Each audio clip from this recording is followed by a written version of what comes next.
कि आपको ये साइंटिफिक नोटेशन का मतलब समझ में आ गया होगा। यहाँ पे स्मॉल n क्या है, एक्सपोनेंट है, क्लियर। और ये इसकी वैल्यू, इस एक्सपोनेंट की वैल्यू प्लस या माइनस हो सकती है। अगर हम लेफ्ट टू राइट आ रहे हैं तो क्या करेंगे, 10 के पावर जितने भी बढ़ाएंगे वो पॉजिटिव बढ़ेगा, और अगर राइट लेफ्ट जाएंगे तब क्या करेंगे, जैसे आपका क्वेश्चन 0.3, जैसे क्वेश्चन है 0.00357 ये आ गया। मैंने कहा इसको साइंटिफिक नोटेशन के फॉर्म में लिख के दिखाइए, तो क्या हो जाएगा साइंटिफिक नोटेशन इसका, ये हो जाएगा 3.56। अब देखिए आप डेसिमल किधर से किधर ले जा रहे हैं, left to right to left ले जा रहे हैं, ये देखिए राइट टू लेफ्ट ले जा रहे हैं, ये देखिए 1 2 3 डिजिट ले जा रहे हैं, तो 3 डिजिट हो जाएगा क्या 56, 3.567 यू 10 टू दी पावर, ये देखिए 3 डिजिट ले गए तो 10 के पावर कितना आ जाएगा -3। क्लियर है। तो इस तरीके से साइंटिफिक नोटेशन कैसे लिखते हैं आपको क्लियर हो गया होगा। यहाँ पे n की वैल्यू कितने से कितने के बीच में वेरी करती है, 1 to 10 के बीच में वेरी करती है। क्लियर, कोई प्रॉब्लम। तो साइंटिफिक नोटेशन क्या होता है, n u 10 to the power n के फॉर्म में रिप्रेजेंट करना। इस बात का ध्यान दे देना है कि अगर हम डेसिमल को इधर आ रहे हैं या फिर इधर जा रहे हैं, मतलब अगर हम लेफ्ट से राइट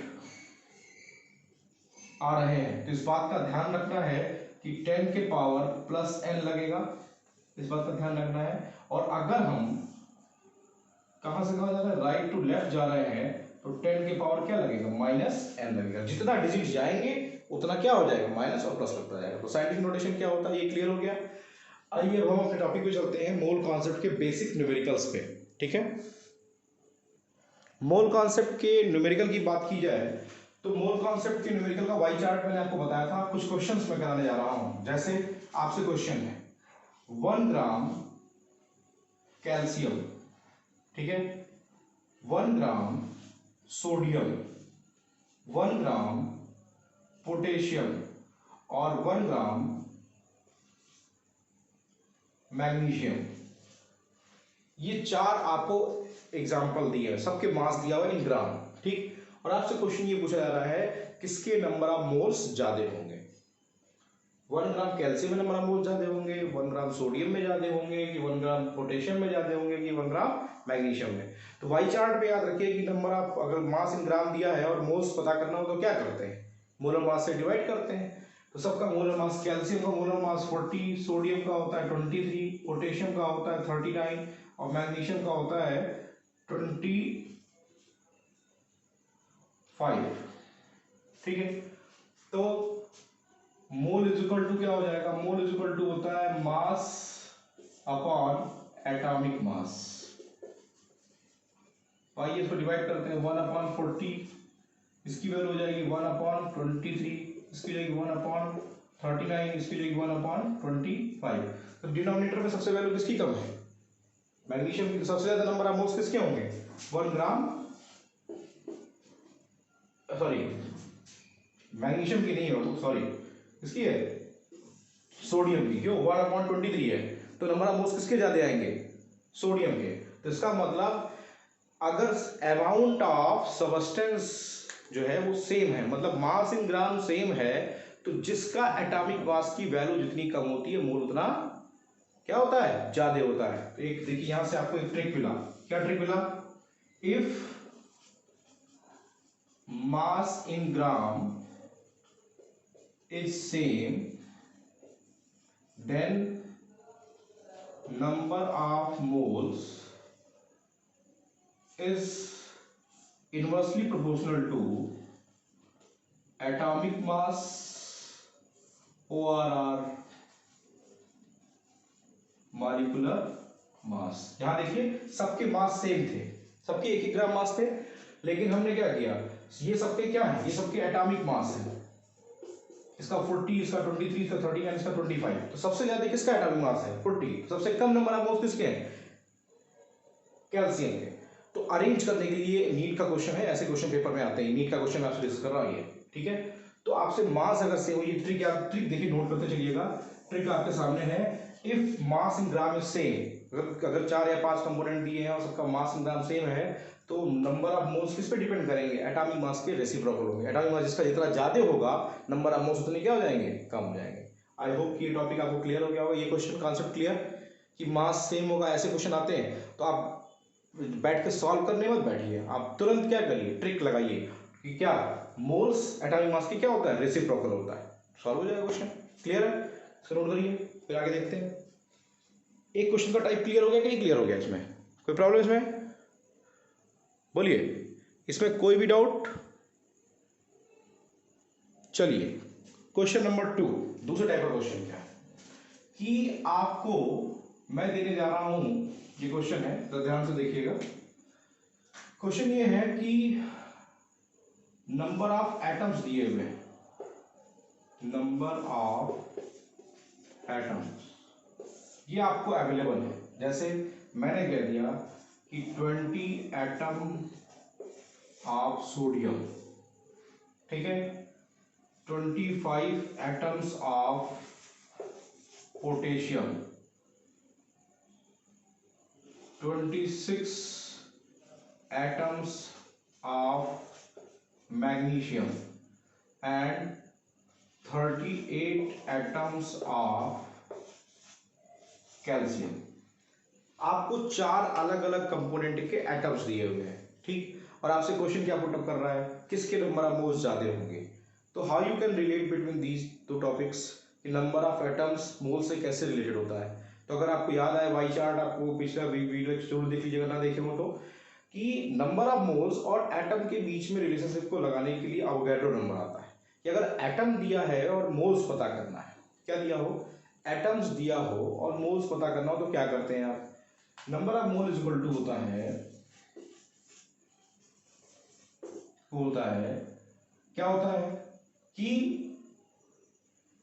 नंबर ऑफ एटम जितने भी नंबर ऑफ एटम्स हैं और उसको कितने से डिवाइड कर दीजिए? अवोगाड्रो नंबर से डिवाइड कर दीजिए, तो आपको क्या मिल जाएगा? Number of moles.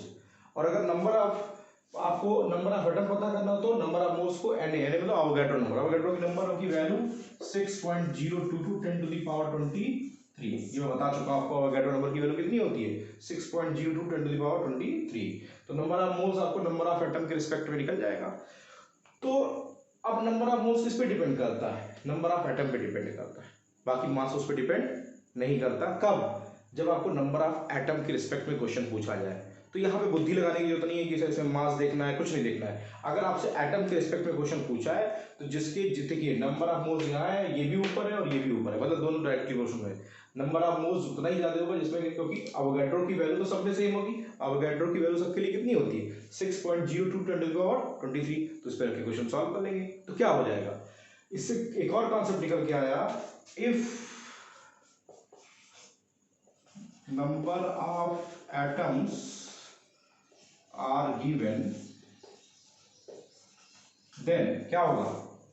Then number of mole is directly proportional to number of atom. दूसरी कंडीशन केस क्लियर हुआ। दूसरा केस क्या कहता है कि इन चारों में अगर देखा जाए तो अब मास का मतलब नहीं रहेगा, केवल एटम के रिस्पेक्ट में देखना है। एटम जिसका जितना ज्यादा होगा उसके नंबर ऑफ मोल्स ज्यादा होंगे। तो नंबर ऑफ मोल्स किसके ज्यादा हैं जरा बताइए? इन सब में अगर देखा सबसे ज्यादा नंबर ऑफ एटम किसके हैं? 38 एटम्स ऑफ कैल्शियम। तो सबसे ज्यादा नंबर ऑफ एटम इसके होंगे, फिर किसके होंगे? इसके होंगे, फिर किसके होंगे? इसके होंगे, फिर इसके होंगे, इसके होंगे। क्वेश्चन समझ में आया कि नहीं आया? कोई प्रॉब्लम इसमें? तो नंबर ऑफ एटम के रिस्पेक्ट में 2 कॉन्सेप्ट क्लियर हो गया, नोट कर लीजिए इसको। तो बहुत ही देखिए ये बेसिक टॉपिक्स हैं, इनको जब क्लियर कर लेंगे तो हम थोड़ा सा टफ, अभी ये लेवल 1 के क्वेश्चन में लगवा रहा हूँ आपको, अभी इसके लेवल 2 के क्वेश्चन है, लेवल 3 के क्वेश्चन है, क्योंकि आपको मैं फाउंडेशन और नीट दोनों की क्लासेस पढ़ा रहा हूँ, जेई के लिए भी। तो आप बिल्कुल परेशान मत होइए, एकेडमिक तो है ही है लेकिन साथ साथ ये आपकी दोनों क्लासेस चल रही हैं। तो बस आपको एक ही काम करना है, इसके रिस्पेक्ट में आपको सिर्फ और सिर्फ कमेंट बॉक्स में मैसेज करना है, इसके अलावा कुछ भी नहीं करना है। ये वीडियो आपको मेरी तरफ से सिर्फ इसलिए प्रोवाइड किया जा रहा है कि आपका घर बैठे बेसिक कॉन्सेप्ट लॉकडाउन की कंडीशन में क्लियर होता चले। बस मेरे ट्रिक्स को थोड़ा सा फॉलो करते चलिए। ये 2 ट्रिक मैंने आपको बताए, तीसरा ट्रिक देखते हैं। आइए, तीसरा ट्रिक क्या है? तीसरा ट्रिक है वॉल्यूम के रिस्पेक्ट में। वॉल्यूम अगर दिया हो तो मोल के रिस्पेक्ट में कैसे निकालेंगे? मोल किसका ज्यादा होगा? मान लीजिए आपको दिया है क्वेश्चन एक कि 12.2 लीटर कैल्शियम, दूसरा 20.5 लीटर सोडियम। इन दो क्वेश्चन में आपसे क्वेश्चन कह दिया कि दोनों का वॉल्यूम दिया हुआ है एट एसटीपी पे, standard temperature and pressure condition पे आपको दिया हुआ है। आपसे कहते किसके नंबर ऑफ मोल्स ज्यादा होंगे, बस इतना आपसे बताना है। कितने ज्यादा होंगे ये नहीं पूछा, बस कितने ज्यादा होंगे तो बता ही लेंगे। तो आपको रिलेशनशिप वाई चार्ट याद करना पड़ेगा। वाई चार्ट क्या था पढ़ा आपने? मोल इज इक्वल टू क्या पढ़ा था? मोल इज इक्वल टू होता है कि आपको वॉल्यूम इन लीटर पता हो, वॉल्यूम इन लीटर, लेकिन ये तभी लगेगा फॉर्मूला एनटीपी पे, नॉर्मल टेम्परेचर एंड प्रेशर, या फिर एसटीपी पे अपॉन 22.4 लीटर, इससे डिवाइड कर देंगे। ये एक आइडियल वैल्यू है। तो क्या दिखाई दे रहा है कि मोल किसके डायरेक्ट डिवोशन है? वॉल्यूम इन लीटर के डायरेक्ट डिवोशन है।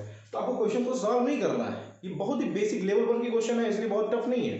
तो क्या इससे क्वेश्चन निकल के आता है कि मोल, नंबर ऑफ मोल। अब यहाँ क्लियर देखिए कैल्शियम का मास कितना होता है, सोडियम का मास कितना होता है ना। अगर एनटीपी एसटीपी लिखा है तो नंबर ऑफ मोल्स किसके बराबर? Directly proportional to volume of substance at STP, है कि नहीं? जिसके जितना ज्यादा वॉल्यूम होगा लीटर में, अब बताइए लीटर में, दोनों का देखिए वॉल्यूम दिया लीटर में नहीं दिया है, वॉल्यूम दिया है, रख लेंगे, सॉल्व कर लेंगे। सर वॉल्यूम इसका ज्यादा है, हो जाए, कर लेंगे नहीं कर लेंगे। तो तीसरा ट्रिक मिला कि नंबर ऑफ मोल्स किसके डायरेक्ट होता है? एसटीपी पे, वॉल्यूम ऑफ सब्सटेंस के। जिसका वॉल्यूम ऑफ सब्सटेंस जितना ज्यादा होगा उसके नंबर ऑफ मोल्स उतने क्या होंगे? ज्यादा होंगे। तो तीनों ट्रिक क्लियर हो गया। चलिए चौथा ट्रिक। चौथा ट्रिक क्या है? अब मास इन ग्राम दे रखा आपको, मास इन ग्राम दे रखा है, और मैं पूछूं किसका वॉल्यूम ज्यादा होगा एट एसटीपी पे? सबके मास इन ग्राम सेम है, तब कैसे पता करेंगे? चौथी कंडीशन बता रहा हूं, if mass in gram is same then volume at STP. तो याद करिए आपको वाई चार्ट में बताया था कि मास इन ग्राम दिया है, पहले मोल में कन्वर्ट करेंगे, फिर मोल से किस में करेंगे? वॉल्यूम में कन्वर्ट करेंगे। तो डायरेक्ट रिलेट करेंगे पहले वाले पॉइंट को। पहला पॉइंट बताया ना कि मोल जो होता है वो एटॉमिक मास के रेसिप्रोकल होता है, अभी आपने पढ़ा। तो जिसका एटॉमिक मास ज्यादा होगा उसके नंबर ऑफ मोल्स कम होंगे। तो इससे क्या क्लियर होता है? हमको मास इन ग्राम अगर सेम है तो हमें क्या देखना पड़ेगा? इससे क्लियर ये होता है, we know that mole is reciprocal to atomic mass. तो वॉल्यूम भी क्या होता है? अभी आपने देखा कि वॉल्यूम क्या था at STP, volume at STP क्या था? वो डायरेक्टली प्रोपोर्शनल था किसके? मोल्स के। तो जो मोल इसके रेसिप्रोकल है तो वॉल्यूम एट एसटीपी भी क्या होगा? एटॉमिक मास के रेसिप्रोकल होगा, नहीं होगा? तो क्या रिलेशन निकल के आया? क्या फाइनल अगला ट्रिक क्या मिला कि वॉल्यूम भी एटॉमिक मास के क्या होता है? रेसिप्रोकल होता है। क्लियर है कि वॉल्यूम एट एसटीपी। अगर मैं आपसे कह दूं क्वेश्चन, एक क्वेश्चन पुट करता हूं कि 20 ग्राम कैल्शियम और 40 ग्राम 20 ग्राम सोडियम, मैं पूछूं किसका वॉल्यूम एट एसटीपी ज्यादा होगा? किसका ज्यादा होगा? तो किसका ज्यादा होगा? वॉल्यूम ऑफ एसटीपी किसके? एटॉमिक मास के रेसिप्रोकल है। एटॉमिक मास कैल्शियम कितना होता है? 40, सोडियम कितना होता है? 23। तो किसका ज्यादा हो जाएगा? सोडियम का 23 और कैल्शियम का कितना? 40। तो किसका एटॉमिक मास ज्यादा है? कैल्शियम का। तो एटॉमिक मास ज्यादा है तो वॉल्यूम कम, तो सबसे ज्यादा वॉल्यूम किसका आएगा? सोडियम का। तो चौथा ट्रिक क्या मिला कि वॉल्यूम ऑफ एसटीपी जो होता है वो अगर मास इन ग्राम सेम है तो एटॉमिक मास के क्या होगा? रेसिप्रोकल होगा। ठीक है, कोई प्रॉब्लम? तो चौथा ट्रिक भी क्लियर है। तो डियर स्टूडेंट्स ये लेवल 1 के क्वेश्चन थे। ठीक है, कल मैं आपको साइंटिफिक नोटेशन मैंने आज बता दिया, उसके 2-4 क्वेश्चन लूँगा वीडियो लेक्चर के लास्ट में। अभी मैं आपको 4-5 क्वेश्चन देता हूँ, आप उसको करके दिखाइएगा, करिएगा, सॉल्व करिएगा। आई होप कि आप सॉल्व कर ले जाएंगे। मुझे लगता है वाई चार्ट के बेसिस पे आप सॉल्व करिएगा, आपका क्वेश्चन सॉल्व हो जाएगा। ठीक है, आप 10-5 क्वेश्चन सॉल्व करके देखिए, मैं देखता हूँ कि आप कर पाते हैं या नहीं कर पाते हैं। लेकिन मेरा आपसे रिक्वेस्ट है कि इस वीडियो लेक्चर को पूरा देखने के बाद कमेंट बॉक्स में कमेंट भी जरूर करिएगा, और क्वेश्चन जो दे रहा हूँ उस क्वेश्चन को करके रखिएगा।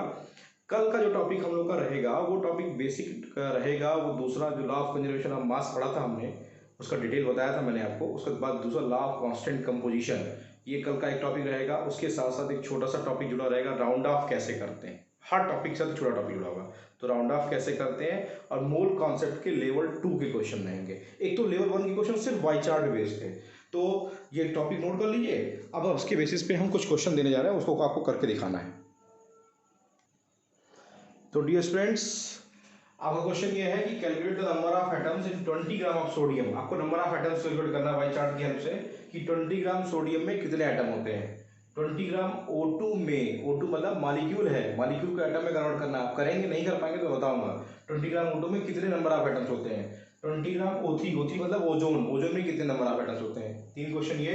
तीसरा क्वेश्चन, अगला क्वेश्चन है calculate volume at STP and number of moles. STP पता करना और नंबर ऑफ मोल्स पता करना है। 16 ग्राम ऑफ ऑक्सीजन में कितने नंबर ऑफ मोल्स होते हैं। 48 ग्राम ऑफ ओजोन में कितने नंबर ऑफ मोल्स होते हैं। 7 ग्राम ऑफ नाइट्रोजन में कितने नंबर ऑफ मोल्स होते हैं, और 13 ग्राम ऑफ एल्युमिनियम में कितने नंबर ऑफ मोल्स होते हैं। ये क्वेश्चन आपको वाई चार्ट के बेसिस पे है, बहुत बेसिक क्वेश्चन दिया मैंने, आप इसको सॉल्व करिएगा। इसके अलावा कुछ क्वेश्चन साइंटिफिक नोटेशन के दे रहा हूँ, तो इसको साइंटिफिक नोटेशन के फॉर्म में रिप्रेजेंट करिएगा। 0.005067, इसको साइंटिफिक नोटेशन में रिप्रेजेंट करिएगा। 0.5067, तीसरा 2567.89, चौथा 10 to the power 19। ठीक है, 10 to the power 20 कर देते हैं। अगला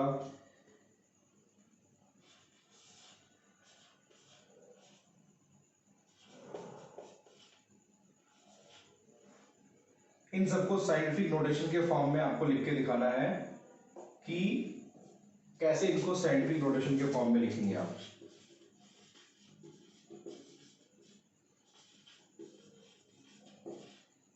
ठीक है, तो आज का आपको होमवर्क आपको क्लियर है कि कैसे काम करना है इसको।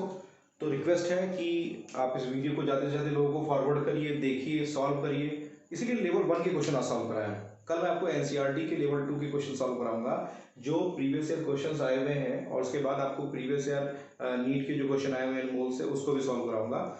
लेकिन रोज एक टॉपिक के साथ, जैसे आज मैंने एक साइंटिफिक नोटेशन आपको टॉपिक पढ़ा दिया, साइंटिफिक नोटेशन के बेसिक क्वेश्चन आप लगा लीजिए। एनसीईआरटी में कुछ क्वेश्चन दिए हैं उनको लगा लीजिए। ना हो एनसीईआरटी तो आप मुझे कमेंट बॉक्स में मैसेज करिएगा, मैं आपको एनसीईआरटी की पूरी पीडीएफ प्रोवाइड करा दूंगा। आप एनसीईआरटी से पढ़ करके जो भी क्वेश्चन हो आप पूछ सकते हैं मुझसे। इसके अलावा दूसरा क्वेश्चन आपसे ये है कि कल का जो टॉपिक है वो हम पढ़ेंगे राउंड ऑफ कैसे करते हैं। आई होप कि आप जानते होंगे, क्लास 3rd 4th से पढ़ाया था, लेकिन फिर भी देखते हैं राउंड ऑफ कैसे करते हैं। कुछ बेसिक रूल्स है जो आपको प्रॉब्लम होगी, मैं उसको बता दूंगा आपको। इसके अलावा ये वॉल्यूम और ये सबका वाई चार्ट के बेसिस पे इस क्वेश्चन को कैलकुलेट करके जरूर रखिएगा। यहाँ पे आपको कुछ कन्फ्यूजन होंगे, करके देखिएगा, सही आंसर आना चाहिए। इसके अलावा कुछ और प्रॉब्लम हो तो आप उसे शेयर कर सकते हैं, लेकिन रिक्वेस्ट है कि कमेंट बॉक्स में कमेंट भी जरूर करिएगा और लाइक जरूर करिएगा। ठीक है, क्योंकि इससे हमें इंकरेजमेंट मिलता है, तो और क्वेश्चन और अच्छे से बताने का, वीडियो और अच्छे से बनाने का मौका मिलता है। अदरवाइज मुझे क्या है, मैं उसको चाहूँ तो आपको नॉर्मली बुक से आपको फोटो खींच करके आपको क्वेश्चन एक्सप्लेन कर सकता हूँ, लेकिन मैं ये चाहता हूँ कि हमारा डायरेक्ट इंटरेक्शन होगा तो आपको ज़्यादा क्वेश्चन समझ में आएंगे, क्लासरूम वाली फीलिंग आएगी इस लॉकडाउन की कंडीशन में। तो इसलिए अगर मैं आपके लिए इतनी हेल्प कर रहा हूँ तो आपको रिक्वेस्ट है कि कमेंट बॉक्स में मैसेज जरूर करिए और लाइक जरूर करिए। ठीक है, तो इसको सॉल्व कर लीजिएगा। कोई और प्रॉब्लम आपको लगती है कि हाँ नहीं आ रही है तो कमेंट बॉक्स में मैसेज करिए, उसके बारे में हम डिस्कस करते हैं ये। लेकिन अभी आज मैं आपको बता रहा हूँ कि मोल कॉन्सेप्ट के लेवल 1 के क्वेश्चन बताया हूँ, जो कि डायरेक्ट वाई चार्ट बेस्ड है। लेकिन कल हम लेवल 2 के क्वेश्चन देखेंगे, 3 लेवल के क्वेश्चन इसमें आते हैं।